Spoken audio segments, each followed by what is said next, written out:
Hello YouTubers and fellow hams, fellow travelers. Well, I have arrived at my summer spot after a long month of travel, park, fix something, travel, park, travel, park. Did the amplifier videos during the trip, but now I am home for a couple of months. But now that I'm parked, I'm ready to get back to work. I kind of took a week off. When I got here to just relax, decompress, explore the area a little bit. I'm at an intentional community.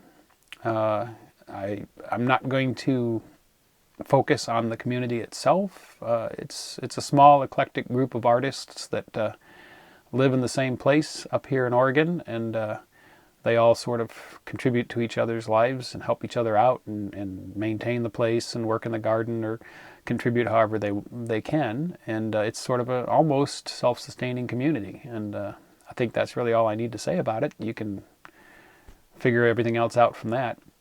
They're neat people. They're friendly. They're happy and enjoying their lives. And that's really all you need to say.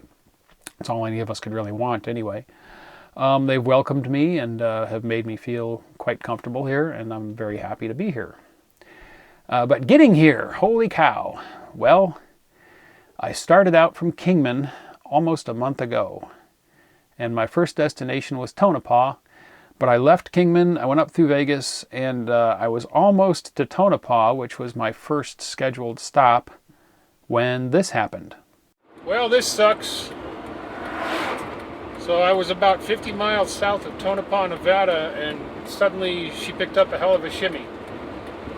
I mean, really shaking the, you know, and I stopped, pulled off and checked things out, and couldn't see anything visually wrong. Tires looked okay. Started the roll again, about 45 miles an hour. It starts just a bit, you know, shake, shake, shake, shake, and you can feel it, and it increases in frequency. So yeah, what's a trip without some breakdowns or problems?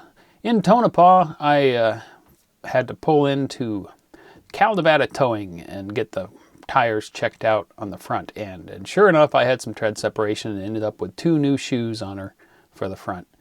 Well, I spent the night in Tonopah at a neat little BLM spot just off of the highway, just down from where the BLM office is, which stands for Bureau of Land Management. I have to specify that these days. Parked there for the night right next to the big mountain with all the antennas. Had a nice night, and the next day I was back on the road for the long trip up to Vernonia. Saw a lot of interesting things along the way. I didn't really stop and explore anywhere. I was more interested in just getting to my destination. But I shot some pictures at the various rest areas, and you could see the geography slowly changing. We went from hills and mountains and desert to mountain vistas. When I finally got up into Oregon, there was a little bit of a change. I began to see more trees. I parked at Bend, Oregon for a couple of nights and hung out there. There was a gravel pit next to the BLM land, which was a nice level place to park, and I explored some of the trees around that area. And then I made my way across and up to Vernonia, where I hung out at my friend Keith's house for a week and a half until they were ready for me down at the community. There's only one skinny part on the road, and it's not for a while yet.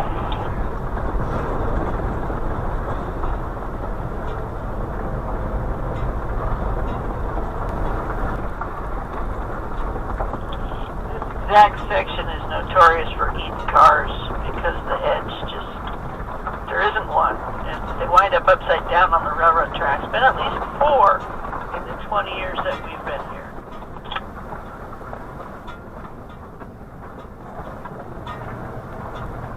So after the drive in on that narrow, lonely road and getting parked here at the community, I really absorbed into the place. I just walked around and explored. There's some train tracks that go by that occasionally logging trains come down. And I walked down the tracks and looked out over the river valley at the railroad trestle, and you can really see, you know, the valley that we're in and the river flowing through it. And the river is just beautiful. Lots of things to see around here, lots of wildlife and trees and forest and of course, the beautiful river that I like to sit by occasionally and just think and watch the water flow. Critters and creatures and noises in the night. I'm going to be doing some audio recording here. It's just absolutely gorgeous. I love this place. It's just beautiful. So we did put up an antenna with the help of some of the community members. We used a crossbow to shoot a line up over the trees next to my rig so I could pull up the end-fed half-wave 160-meter antenna. So I do have the antenna up. I'm on the air, and we're going to start doing some radio stuff. So I'm parked, I'm settled in, I'm set up. I'll leave you with a little bit of the beautiful river flowing through the property, and then we'll get busy and we'll see you in the next video.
Thanks for watching. If you enjoyed the video, don't forget to give it a thumbs up. Also, if you're not already a subscriber, click to subscribe. Join us on the Facebook channel for discussion about the videos. And if you'd like to help support this channel, please click to support me on my Patreon page.